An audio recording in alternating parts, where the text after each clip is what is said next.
Mari kita mulai dengan satu kenyataan pahit. Bangsa ini terlalu sering menyembunyikan krisis strategis di balik upacara seremonial. Dan sekarang, panggung drama geopolitik domestik kita kembali dibuka. Bukan soal perang, bukan soal kudeta, bukan soal embargo, tapi soal lokasi upacara 17 Agustus. Ironis, justru di situ letak bahayanya. Katanya mau pindah ibu kota, katanya simbol peradaban baru, katanya legasi besar. Tapi ketika ditanya, upacara 17 Agustus tahun depan di mana? Jawabannya, masih dipikir-pikir. Lah, bangun IKN triliunan rupiah, tapi upacara aja masih ragu? Inilah Indonesia, negara yang rela membangun istana di hutan, tapi tidak siap mengibarkan bendera di atasnya.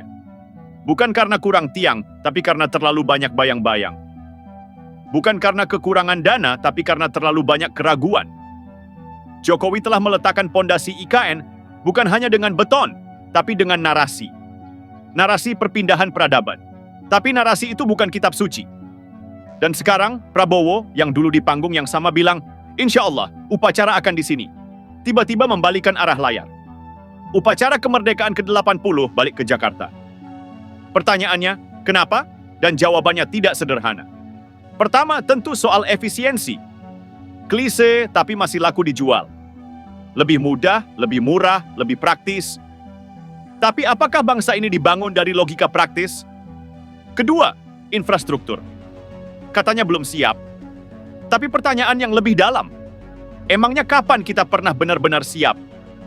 Kalau selalu nunggu siap, maka IKN selamanya akan jadi museum janji. Tapi alasan ketiga inilah yang berbahaya. Politik simbolik. Karena di balik semua rapat itu, ada ketakutan yang tak pernah diucapkan dengan lantang. Kalau IKN terus digaungkan, nama siapa yang akan terus diingat? Dan jawabannya jelas, Jokowi.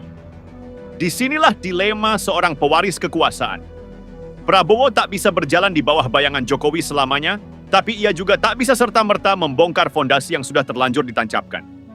Maka lahirlah strategi diam-diam, bukan membatalkan tapi mengendurkan, bukan menolak tapi mengalihkan sorotan. Dan apa cara paling halus untuk itu? Tunda panggung besarnya. Tunda upacaranya. Karena upacara bukan cuma soal bendera dan hormat senjata, itu soal simbol, soal pengakuan. Dan jika IKN tak dipakai untuk mengibarkan merah putih saat kemerdekaan ke-80, maka pesan yang dikirim ke publik sangat jelas. Ini belum final, ini belum jadi, ini belum milik saya. Ini bukan cuma tentang dua presiden, ini tentang dua kutub kekuasaan. Yang satu membangun masa depan dengan ekskavator, yang satu membangun legitimasi dengan kalkulasi. Dan di tengah-tengahnya, rakyat yang bingung, yang mungkin tak peduli lokasi upacara, tapi diam-diam tahu ada sesuatu yang tak beres. Karena publik itu peka, lebih dari yang elit kira. Mereka tahu kapan sebuah proyek dijalankan dengan visi, dan kapan dijalankan dengan setengah hati. IKN hari ini seperti kapal megah yang sedang ditarik oleh dua tali. Satu dari masa lalu, satu dari masa depan. Dan jangan salah, tali itu bisa putus kapan saja. Jangan pernah remehkan kekuatan simbol. Uni Soviet runtuh bukan karena gagal nuklir, tapi karena parade militer di lapangan merah tak lagi disiarkan dengan bangga. AS menyerbu Irak bukan karena senjata kimia yang ditemukan, tapi karena simbol Saddam dianggap mengancam dominasi. Dan di sini, saat Prabowo memilih Jakarta, bukan IKN, sebagai lokasi upacara, ia sedang menulis ulang naskah sejarah dengan tinta yang samar, tapi penuh perhitungan. Ia sedang berkata, saya bukan bayangan, saya juga pemilik panggung. Tapi pertanyaannya, bisakah seorang pemimpin menulis sejarahnya sendiri tanpa terlebih dulu menuntaskan bab yang ditinggalkan pendahulunya? Hari ini, kita bicara soal upacara, tapi yang kita perdebatkan adalah ke arah mana bangsa ini akan berjalan. Keberlanjutan bukan sekadar meneruskan proyek fisik, tapi juga keberanian untuk menanggung konsekuensi simbolik dari setiap keputusan. Maka, mari kita tanya ulang, apa sebenarnya yang kita rayakan setiap 17 Agustus? Kemerdekaan, persatuan, atau hanya rutinitas yang kehilangan makna? Dan jika IKN, proyek raksasa abad ini, tak sanggup menjadi tuan rumah sebuah upacara bendera, maka pertanyaan terakhir adalah ini. Apakah kita benar-benar sedang pindah ibu kota, atau hanya sedang pindah tanggung jawab? Mari kita lanjut, karena dalam politik, yang tidak dibicarakan seringkali lebih penting dari yang diumumkan.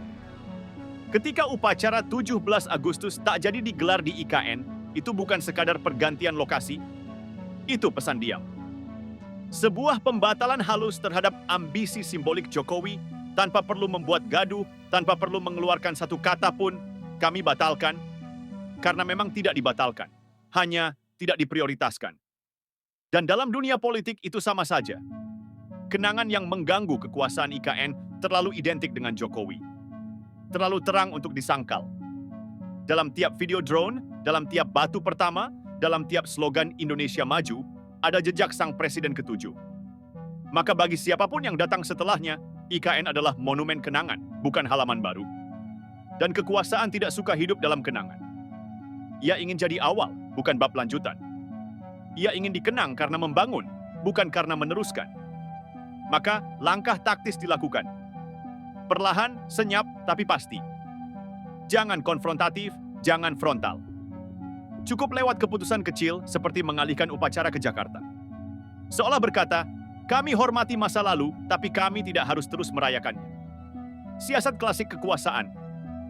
Mengganti narasi, bukan membantahnya. Begitulah cara kekuasaan bekerja saat ingin berpisah dari bayang-bayang. Bukan dengan menyangkal, tapi dengan menambahkan narasi tandingan. Prabowo tidak bilang IKN gagal, tapi dia juga tidak ingin tenggelam di dalamnya.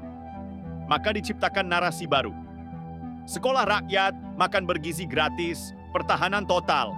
Lihat, bukan jalan tol, bukan bandara, bukan gedung megah, tapi manusia, rakyat, massa. Sasaran berubah, arah bergeser, tanpa perlu menyalahkan siapapun. Ini bukan pengkhianatan, ini penyesuaian. Tapi dalam politik, penyesuaian adalah bentuk paling halus dari penolakan. Dan kini Jakarta, yang katanya akan ditinggalkan, mendadak kembali jadi panggung utama. Lucu, bukan?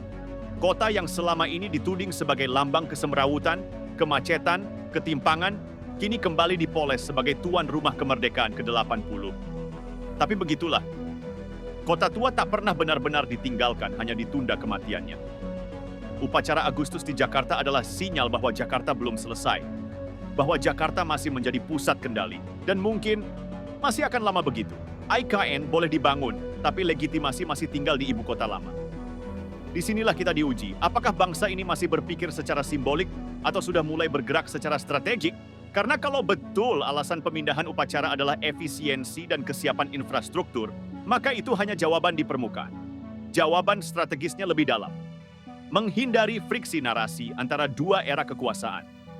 Menghindari panggung simbolik yang bisa membuat Prabowo terlihat hanya sebagai bayang-bayang. Menghindari tanya publik. Ini presidennya siapa sebenarnya? Jokowi atau Prabowo?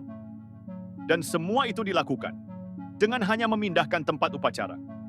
Refleksi. Bangsa tanpa imajinasi tak akan bertahan lama. Lalu kita, rakyat biasa, penonton yang terus diajak bertepuk tangan di tengah panggung simbolik ini, harus bertanya, apakah bangsa ini masih punya imajinasi jangka panjang? Atau kita hanya sanggup bertahan dari satu pemilu ke pemilu berikutnya? Karena ketika urusan lokasi upacara saja kita mainkan sebagai strategi kekuasaan, bagaimana mungkin kita bicara soal visi 2045, soal poros maritim dunia, soal kepemimpinan global? Apa gunanya membangun istana di tanah kosong kalau kita tak berani menaruh bendera di atasnya? Dan pada akhirnya, mari kita renungkan satu pertanyaan terakhir. Apa yang lebih menakutkan? Sebuah proyek yang gagal dibangun atau sebuah bangsa yang perlahan berhenti percaya pada masa depannya sendiri?